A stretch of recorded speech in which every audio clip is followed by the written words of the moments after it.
Okay, so yung ibon na laging inaaway yung sarili niya sa salamin. Ayan o, inaaway niya na naman o.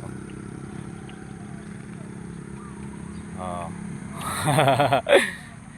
Inaaway niya na naman yung sarili niya. Ayan o. Oh. Oh.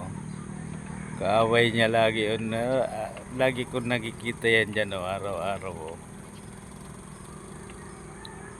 Napagtitripan niya yung sarili niya. Ala, ala, ala, ala.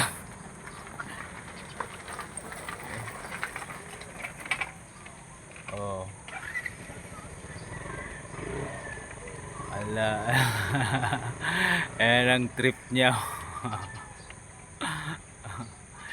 Trip niya. Ilan araw ko na yun nakikita dyan. Oh, oh, oh.